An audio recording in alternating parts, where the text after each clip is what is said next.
You think cooking skill comes from fancy culinary schools or expensive ingredients? Think again.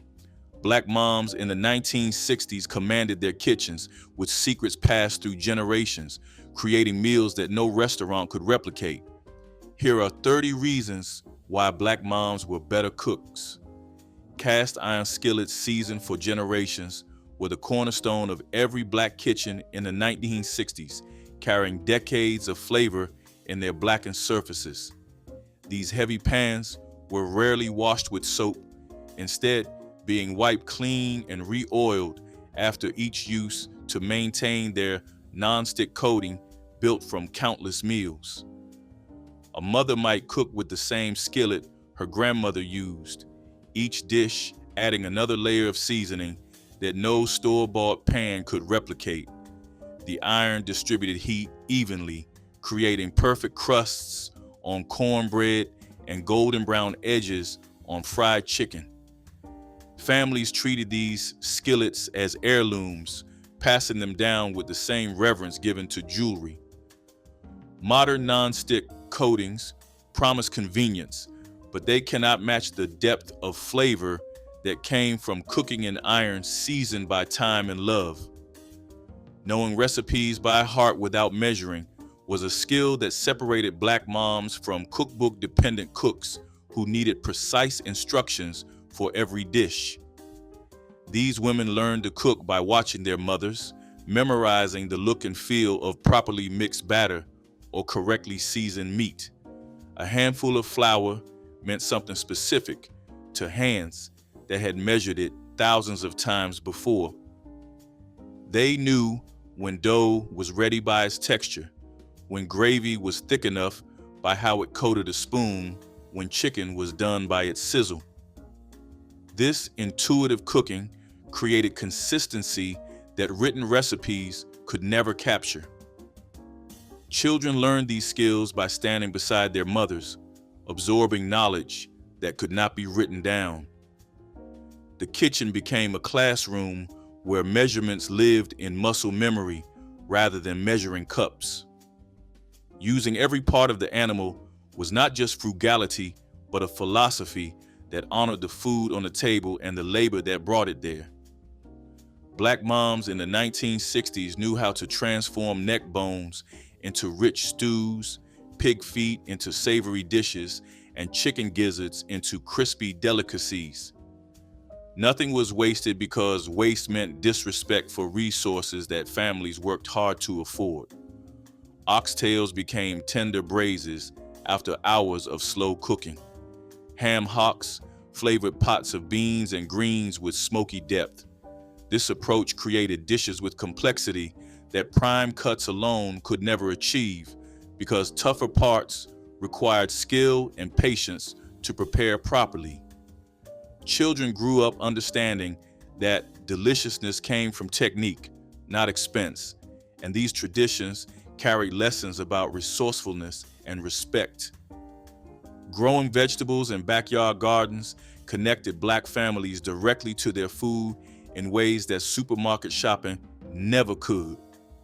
Mothers tended tomato plants, collard greens, and okra in small plots behind their homes, harvesting ingredients at peak ripeness for dinner. The taste of garden fresh vegetables was unmistakable, with flavors so intense they needed little seasoning. Children helped with weeding and watering, learning where food came from. These gardens stretched budgets while providing nutrition that processed foods could not match. Surplus vegetables were shared with neighbors or canned for winter. The practice connected families to agricultural traditions brought from the South and maintained even in urban settings where a tomato plant on a fire escape kept these connections alive across generations. Making gravy from scratch with drippings was an art form that transformed cooking liquid into something that elevated entire meals. After frying chicken or roasting meat, Black moms would carefully preserve the pan drippings, adding flour to create a roux that bubbled and browned before milk or broth joined the mixture. The gravy absorbed all the flavor left behind in the pan, concentrating taste that would otherwise be washed away. Every stir required attention, watching for lumps and adjusting thickness until the gravy reached perfect consistency. This was not something that came from a packet or jar. It was alchemy that turned simple ingredients into something that made biscuits, rice, and potatoes extraordinary. Children watched this process and understood that the best flavors came from patience and knowledge rather than convenience. The Sunday dinner ritual was sacred in Black households, a weekly tradition that brought families together around tables laden with the best cooking of the week. Mothers woke before dawn to start preparations, putting roast in ovens and setting beans to simmer while the family attended church. The timing was precise, calculated so that food reached the table hot and ready moments after everyone returned home. These meals were events rather than just food, opportunities to gather extended family and reinforce bonds that busy weekdays often strained. Children learned that Sunday dinner meant respect, showing up dressed properly, and appreciating the labor that went into every dish. This ritual created memories that lasted lifetimes and traditions that daughters carried forward into their own kitchens and their own homes. Passing recipes orally through generations created a living tradition that written cookbooks could never fully capture. Black moms taught their daughters by demonstration, explaining techniques while hands worked through familiar motions perfected over decades. These lessons happened naturally during meal preparation, with knowledge transferred through watching, listening, and eventually doing under watchful eyes. Recipes existed not on paper, but in the memories of women who had cooked them hundreds of times. A pinch of this and a little of that made sense when you had seen the gesture repeated throughout childhood. Written measurements could never convey the adjustments needed when flour was humid or meat was tougher than usual. This oral tradition kept recipes alive while allowing each generation to add their own touches. Stretching meat with starches and vegetables was economic brilliance that created satisfying meals from modest amounts of protein. Black moms knew that a small piece of ham could flavor an entire pot of beans, that one chicken could feed a family of 8 when surrounded by dumplings, rice, and vegetables. This skill required understanding how flavors spread through cooking and which combinations created the illusion of abundance. Potatoes absorbed meat juices, becoming as flavorful as the protein itself. Rice soaked up gravies that extended every bite. These techniques were not shortcuts, but sophisticated cooking methods that produced complex dishes. Children ate well without realizing how carefully their mothers had calculated portions to ensure everyone left the table satisfied and full. Seasoning with intention and patience meant building flavor in layers rather than dumping spices into pots and hoping for the best. Black moms understood that salt added at the beginning of cooking tasted different from salt added at the end, that onions needed time to sweat before garlic joined them. Each addition to the pot had purpose and timing, creating depth that quick cooking could never achieve. Paprika might be stirred into hot oil to release its color and flavor before vegetables went in. Bay leaves simmered for hours alongside beans, slowly releasing their essence into the broth. This methodical approach required attention throughout the cooking process, tasting and adjusting as dishes developed. The result was food with complexity that made people ask for seconds without understanding how it was done. The importance of the kitchen table extended far beyond its function as a place to eat meals together. This was where homework got done under watchful eyes, where family business was discussed, where children learned to shell peas and snap beans while listening to adult conversation. The kitchen table was the heart of the home, a gathering place that kept families connected in ways living rooms never quite managed. Mothers worked at these tables while keeping track of children, rolling dough and chopping vegetables while supervising homework. Meals eaten here carried different energy than food consumed elsewhere, fostering communication that formal dining rooms often discouraged. Its worn surface recorded years of family life, and the traditions built around it taught children that food was about connection as much as nourishment. Canning and preserving summer harvests meant that Black families ate well even when fresh produce was months away. Mothers spent late summer days blanching vegetables, boiling jars, and sealing the bounty of gardens into glass containers that lined basement shelves. Tomatoes became sauce, cucumbers became pickles, and peaches became preserves that would brighten winter breakfasts. The process required precision and patience, with careful attention to temperatures and timing. Children helped with washing and chopping, learning skills that connected them to generations of women who had done the same work. These preserved foods stretched budgets through lean winter months when fresh produce was expensive. The satisfaction of opening a jar of summer tomatoes in January reminded families that planning could defeat scarcity. Teaching children through kitchen work was education that happened naturally alongside meal preparation in Black households.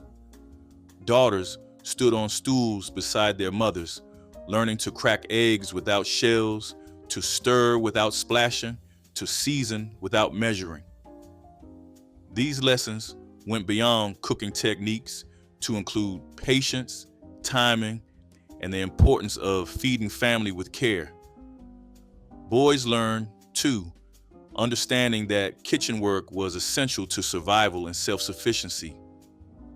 The repetition of daily cooking created muscle memory that would serve children throughout their lives. Mistakes were expected and corrected gently, with explanations of why certain steps mattered. By the time children left home, they carried complete knowledge of how to feed themselves and others through this apprenticeship model of learning.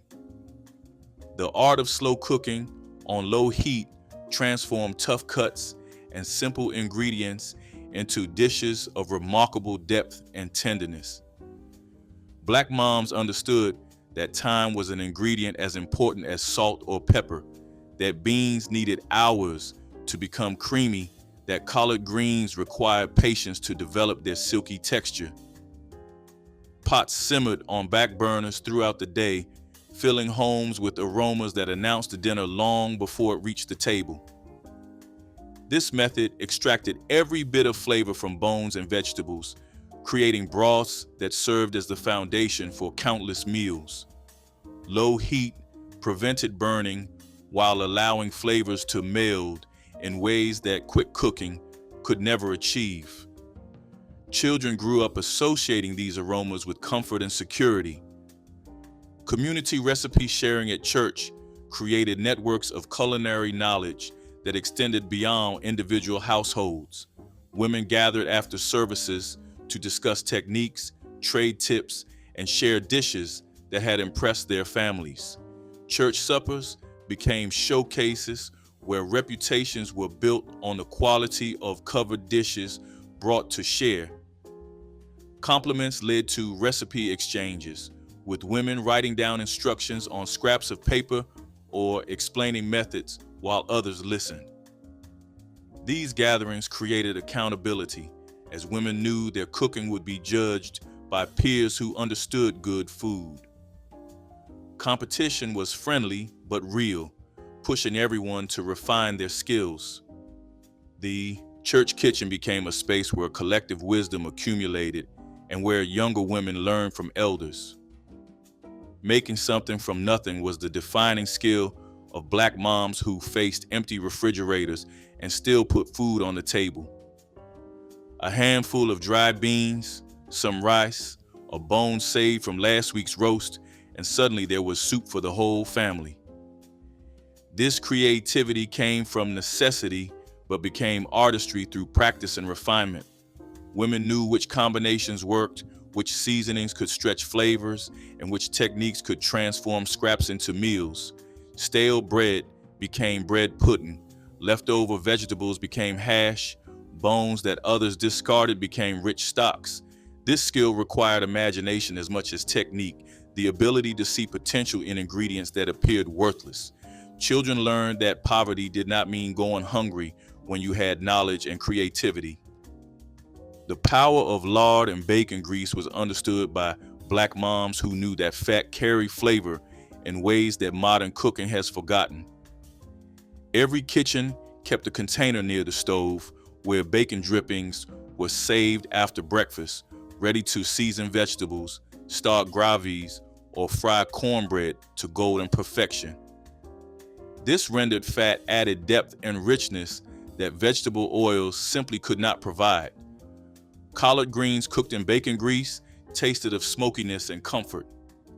Biscuits made with lard achieved flakiness that butter alone could not create. The practice was economical, using every bit of the animals that families worked hard to afford. Children grew up with these flavors imprinted on their palates, understanding that this was how food was supposed to taste. These traditional fats remain irreplaceable for authentic flavor.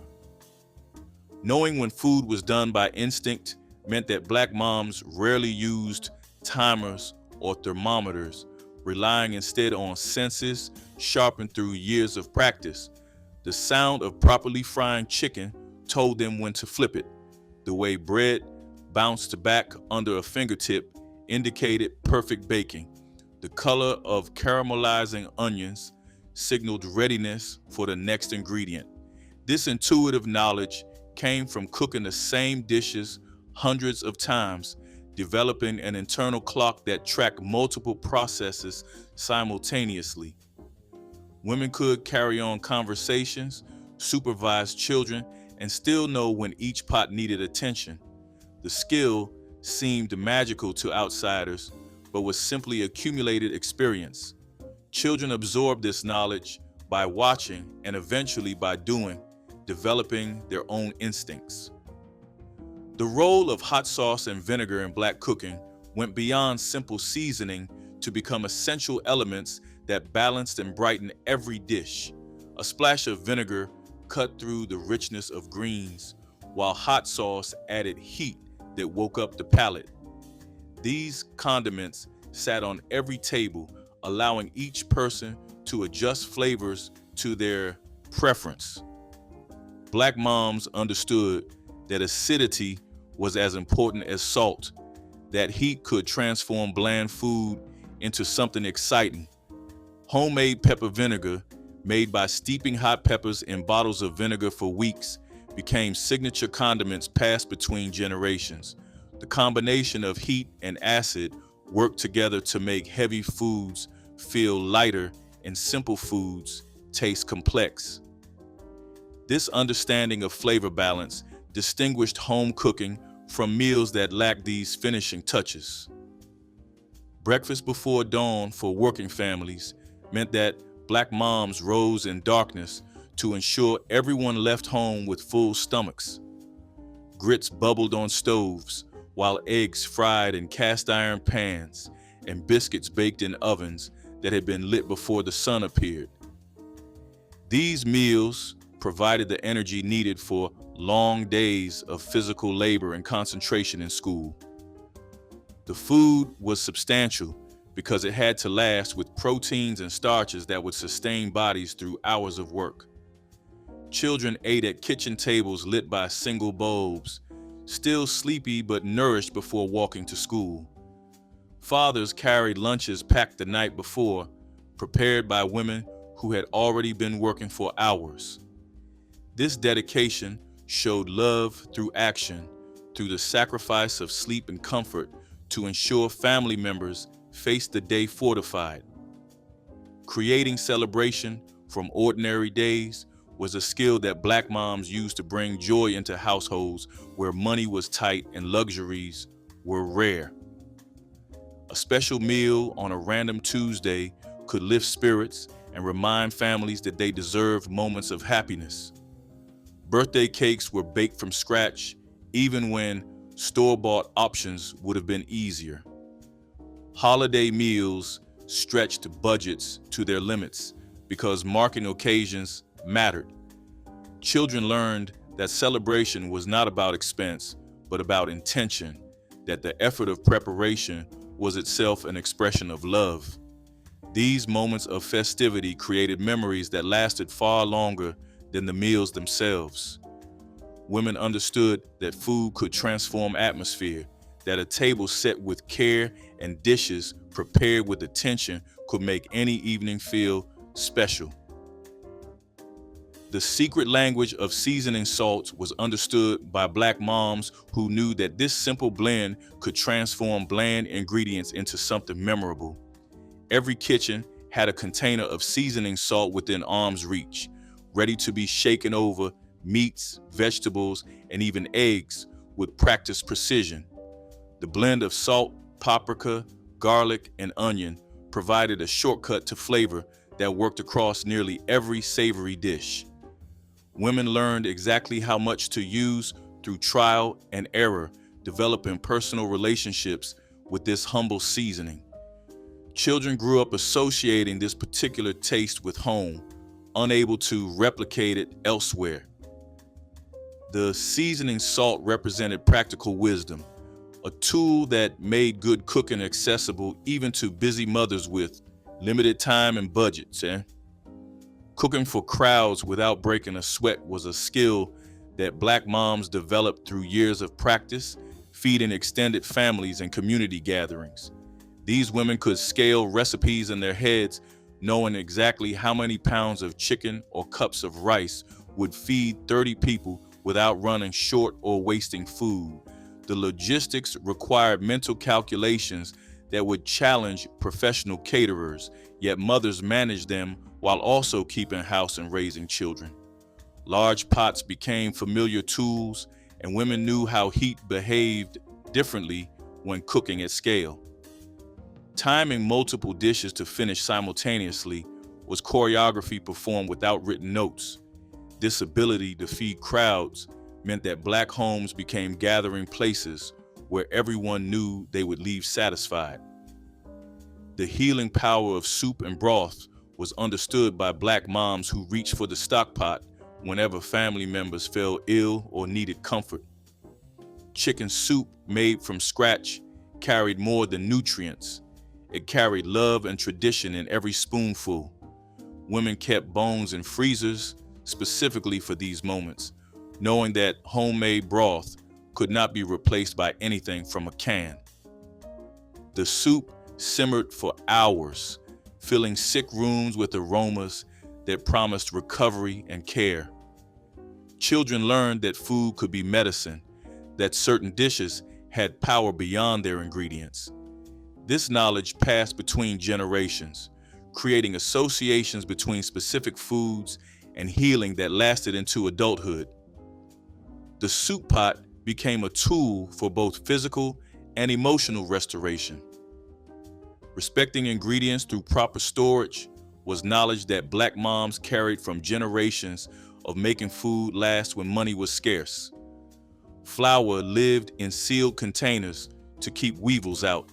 Potatoes and onions were stored separately because proximity made them spoil faster. Bread stayed fresh longer when wrapped properly. These small practices prevented waste and stretched food budgets further than careless storage ever could. Women taught children these habits alongside cooking techniques, understanding that good food started with ingredients that had been cared for properly. The practices seemed old-fashioned, but proved their worth every time food lasted longer than expected. This respect for ingredients showed in the quality of meals that emerged from properly stocked pantries. The ritual of Saturday meal preparation set up Black families for success throughout the coming week.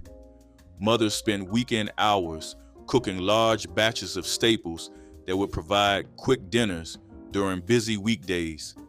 Pots of beans simmered while cornbread baked and greens were cleaned and chopped for later.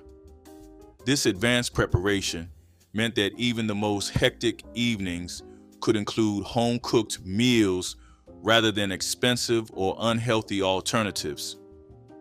Children learned to help with this weekly ritual, understanding that planning and preparation were as important as cooking itself. The refrigerator, filled with containers of ready-to-use ingredients, represented security and care.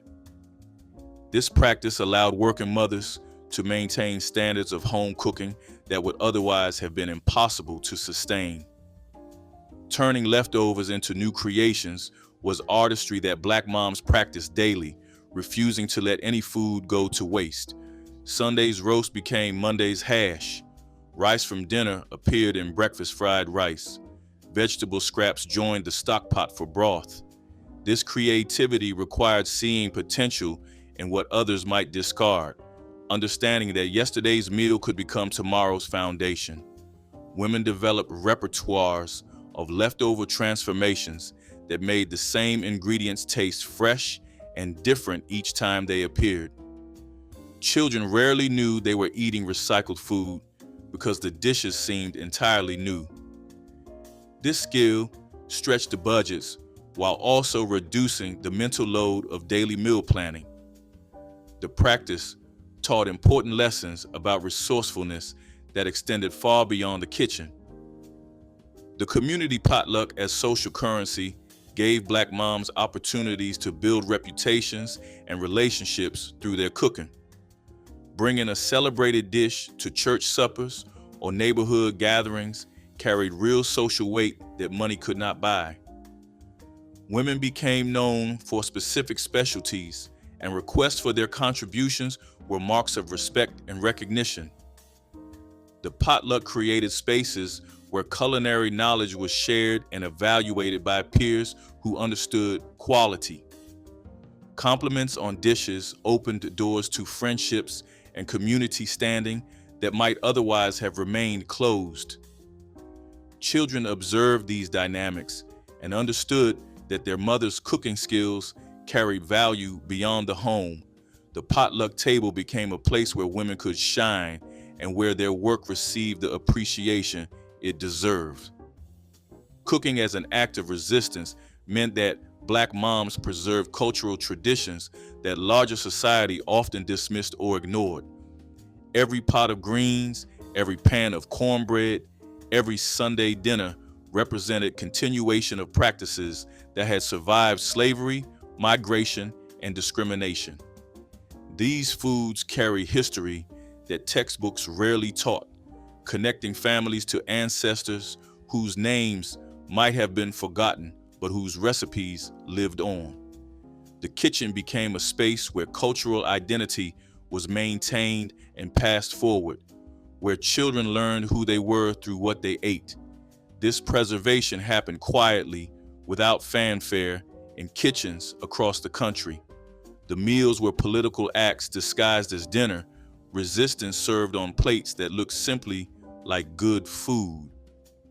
The unwritten rules of kitchen hospitality governed how Black moms fed anyone who entered their homes. Guests were offered food regardless of the hour or the state of the pantry. Refusing hospitality was considered rude, and accepting it created bonds that strengthened communities. Children learned that their homes should always be places where people could find a meal, even if that meal was simple. This hospitality extended to neighbors, church members, and sometimes strangers who needed help. The kitchen table expanded to accommodate whoever arrived, and portions stretched to ensure everyone ate. These practices built networks of mutual support that sustained communities through hard times. The open kitchen was both practical generosity and statement of values about how people should treat one another. Love as a secret ingredient was not metaphor, but reality in kitchens where Black moms cooked for their families. The care that went into meal preparation could be tasted in every bite, distinguishing home cooking from food made without emotional investment. Women woke early, worked tired, and sacrificed their own comfort to ensure families ate well. This dedication infused food with qualities that no recipe could capture and no restaurant could replicate. Children grew up knowing they were loved partly because of how they were fed, understanding that the meals on their tables represented hours of labor performed out of devotion. This love was the true secret that made Black moms better cooks, the ingredient that transformed simple food into something that nourished both body and soul. Pineapple upside-down cake was pure Sunday sunshine baked in a skillet. Mama would melt butter and brown sugar first, letting it bubble just enough to coat the bottom before laying perfect golden rings of pineapple in place. A bright red cherry sat in the center of each ring, like jewels in a crown. The batter poured on top was thick and sweet, sealing the fruit in a sugary glaze that caramelized as it baked. When it flipped out of the pan, everyone held their breath until it landed, glistening, golden, and smelling like heaven. The cake was soft and airy, the fruit sticky and rich, a dance of sweet and tart that no one could resist. Served warm with a dollop of cream, it was the definition of show-stopping simplicity. You could taste the pride in every bite, proof that beauty could rise out of everyday things. Pineapple upside-down cake was more than dessert. It was an event. Families made it to celebrate, to impress, or simply to make Sunday feel extra sweet. The first slice always drew applause, the last one quiet sighs. It was the kind of dessert that made an ordinary meal feel like a moment worth remembering. Cracklings were once treasured more than candy, made from rendering pork fat until crispy golden bits floated in pure lard. Black mothers would cut fat back or pork skin into small pieces and cook them slowly in cast-iron pots, stirring constantly as the fat melted away.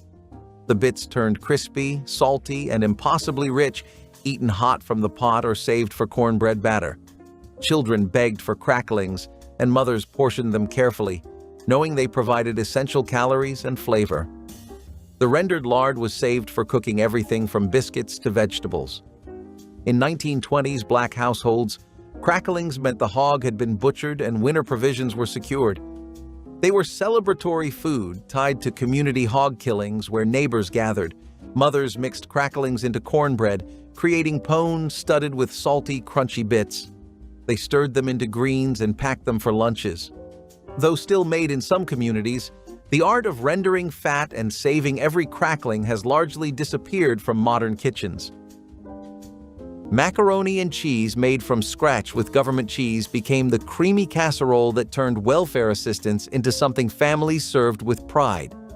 Government commodity cheese, distributed through assistance programs, came in large blocks that creative mothers transformed into dishes that tasted better than store-bought. The cheese had unique texture and sharp flavor that melted beautifully when combined with evaporated milk, eggs, and elbow macaroni bought in bulk. Women layered the mixture in large baking dishes, topping it with extra cheese and sometimes breadcrumbs, then baked until golden and bubbling. The result was dense, creamy mac and cheese that could feed 20 people with just 2 boxes of pasta and 1 block of government cheese. Children loved it because the cheese pulled into strings with each serving. This wasn't bland, watery mac and cheese from boxes, but rich, custard-like casserole that required skill to perfect. Black mothers took pride in their mac and cheese recipes. Peach cobbler with biscuit crust was the kind of dessert that announced itself before you ever saw it. The smell of bubbling peaches thickened with sugar, and butter floated through the air, wrapping around you like a hug after church. Mamas would drop spoonfuls of biscuit dough across the top, never too perfect, always just right. In the oven, it browned into golden peaks that cracked open to reveal syrup thick as honey. Served hot from the skillet, it hissed when the first spoon cut through, juices pooling under the crust. Vanilla ice cream on top was optional, but nobody ever said no. This was the dessert that could turn silence into praise and leftovers into legend. You could taste the sunshine in every bite, sweet from the fruit, warm from the oven, and rich from the hand that stirred it. Peach cobbler carried the spirit of summer even in winter. reminding everyone that joy was meant to be shared. It was messy, sticky, and absolutely perfect. Proof that flavor came from feeling, not fancy tools. The last bite always tasted like gratitude, the kind that lingers long after the bowl's been scraped clean. One spoonful, and the whole world slowed down. Tomato gravy was summer in a skillet, made when gardens produced more tomatoes than families could preserve. Black mothers would cook fresh tomatoes down with bacon grease, flour, and seasonings until they formed a thick, tangy gravy that was poured over biscuits or bread. The acidity of the tomatoes balanced the richness of the grease, creating something both comforting and bright.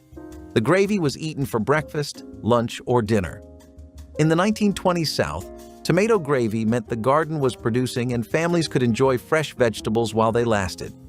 Mothers made it quickly, starting with bacon grease left in the pan, adding flour to create a roux, then stirring in chopped fresh tomatoes. The mixture bubbled and thickened, filling kitchens with the smell of cooked tomatoes and pork. Children sopped it up with whatever bread was available. The dish represented seasonal eating and making the most of what grew abundantly.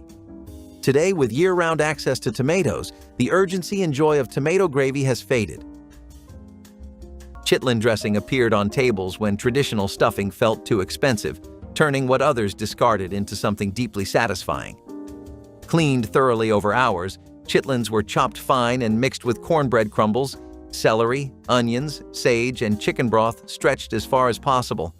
The mixture baked until golden on top while staying moist inside, creating dressing that carried intense flavor and connected families to ancestral cooking traditions.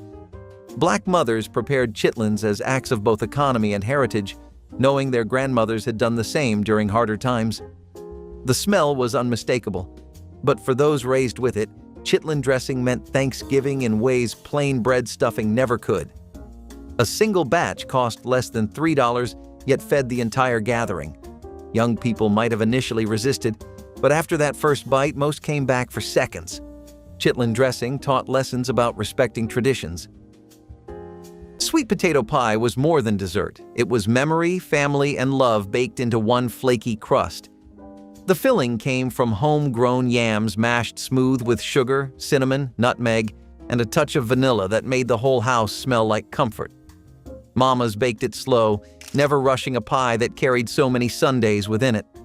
The crust browned at the edges, the filling firmed just enough, and the first slice always went to whoever had said grace. Some folks liked theirs plain, while others added whipped cream or a drizzle of syrup, but nobody argued about its place at the table. Sweet potato pie was the dessert that followed fried chicken and greens, a signal that the day's work and worship were done. Its warmth stayed long after the plates were cleared, sweet but grounded, like every lesson learned at the kitchen table. One bite could quiet a room, another could start a story. Sweet potato pie was proof that home did not come from a place. It came from taste, time, and hands that knew exactly how much love to fold in. Every family had their own version, but they all tasted like belonging, the kind that never left you hungry. Ash cake was once the bread of survival, baked directly in the hot ashes of wood-burning stoves when families had nothing else. Black mothers would mix cornmeal with water and salt, shape it into thick patties, and nestle them into the glowing coals. The cakes baked slowly, developing a dark, ash-covered crust that was brushed away to reveal tender, slightly smoky bread inside. The texture was dense and gritty, the flavor earthy and pure. Nothing but corn and fire. Children ate ash cakes with molasses or potlikker, soaking up whatever liquid was available. In rural Georgia, Alabama, and Mississippi, ash cake appeared when wheat flour was impossible to afford. Mothers made them because they required no pans, no grease, and no oven, just cornmeal and heat. Though forgotten today, ash cake once stood as proof that survival required nothing more than fire, meal, and determination. Collard greens cooked with smoked turkey tails instead of ham hocks provided the traditional side dish at a fraction of the cost, turning a bag of greens into nourishment that carried flavor and cultural meaning. Turkey tails, often overlooked and heavily discounted at butcher counters, contained enough fat and smokiness to season an entire pot for under $2. Black mothers would buy 3 or 4 pounds of fresh collards from produce stands where vegetables stayed affordable. The greens were washed repeatedly until no grit remained, then chopped and added to pots where turkey tails had been simmering with onions and vinegar. Hours of slow cooking broke down the greens until they turned silky, while pot liquor became broth so flavorful that people sipped it from cups. This wasn't just a side dish, but vitamin-rich vegetables that provided essential nutrients. Families served collards alongside everything else, understanding that greens represented prosperity. Banana pudding with vanilla wafers was the crown jewel of Sunday desserts, cold and creamy with layers that meant patience. Mama would line the pan with golden wafers, spoon-thick vanilla custard over them, and tuck in sliced bananas so ripe they almost melted on sight. Then came another layer, and another, each one smoother than the last. It sat overnight in the fridge, firming just enough so that when the spoon hit, it gave a soft sigh of surrender. Some topped it with meringue, others with whipped cream, but everyone agreed it was best served chilled and quiet, with laughter somewhere nearby. Kids fought for the corner pieces where the wafers had gone soft and sweet, and elders got the first scoop for respect's sake. It was a dessert that spoke of care, measured, layered, and perfectly timed. No one rushed banana pudding. It was love that needed to set. Every family gathering ended the same way, with someone scraping the bowl for the last taste. It was simple food made sacred by routine, a Southern blessing turned ritual. Even now, one spoonful takes you right back to that crowded kitchen, full of stories, heat, and the sound of joy humming low like gospel. Potlikker greens were more than side dishes. They were medicine, nourishment, and tradition simmered into one pot. Black mothers boiled collard, turnip, or mustard greens for hours with smoked meat, creating a dark, mineral-rich broth that pooled at the bottom. This broth, called potlikker, carried vitamins, iron, and the essence of everything cooked together. Children were given cupfuls to drink or used cornbread to soak up every drop, ensuring nothing was wasted. The greens themselves became tender and silky, flavored deeply by the pork. In the 1920s South, potlikker was considered healing, given to sick children, nursing mothers, and anyone who needed strength. Mothers knew the broth held more nutrition than the greens themselves, reheating it for days. Families drank it warm in the morning or poured it over bread. Potlikker greens represented the philosophy of using everything, wasting nothing. Today, the broth is often thrown away, but Black mothers in the 1920s knew it was liquid gold. Cornbread dressing, made from dried-out bread and day-old cornbread, turned stale leftovers into the savory stuffing that anchored Thanksgiving plates throughout Black communities. Mothers saved bread ends, biscuit pieces, and cornbread scraps in bags for weeks before the holiday, letting them air dry until rock hard so they'd absorb maximum liquid without turning mushy. On Thanksgiving morning, those saved breads would be crumbled and mixed with sautéed celery, onions, and sage, then moistened with chicken broth made from boiling backs and necks. Some women added finely chopped giblets, while others relied purely on vegetables and herbs for flavor. The dressing had to be moist enough to hold together but dry enough to crisp on top when baked. This wasn't bread cubes from expensive store-bought loaves, but carefully accumulated scraps transformed through skill. The golden brown top provided textural contrast to soft interior. For Black families, cornbread dressing represented resourcefulness, elevated to tradition. Buttermilk pound cake was the smell that pulled every child from the yard and every grown man from his nap. Dense, buttery, and baked golden in a bundt pan, it was the dessert that never needed frosting to impress. Mama would pour the batter thick and smooth, humming to herself as she scraped the bowl clean. The scent filled the whole house long before the timer rang, and by the time it came out, the crust had turned just crisp enough to flake under your fingers. The inside stayed moist, soft, and rich, melting on the tongue like memory itself. It was sliced thin for company, thick for family, and never served without a smile. No matter the occasion, Sunday supper, a homecoming, or a neighbor's visit, there was always room for pound cake. The sweetness was steady, never loud, and that was what made it special. It was love baked slow and simple, using what the pantry offered and nothing more. You did not need icing when your heart was already full. Every crumb tasted like care, and the smell lingered long after the plates were washed. Buttermilk pound cake was more than dessert. It was the promise that home was always warm. Butter beans cooked with ham bone were once a summer staple, made when gardens produced more beans than families could eat fresh. Black mothers shelled butter beans by hand, their fingers working quickly to free the large, creamy beans from their pods. The beans were simmered slowly with a ham bone or piece of fatback, creating a pot of tender, buttery legumes swimming in rich, smoky broth. The ham bone provided flavor and gelatin, thickening the potlikker into something silky and substantial. Families ate butter beans over rice with cornbread or straight from bowls.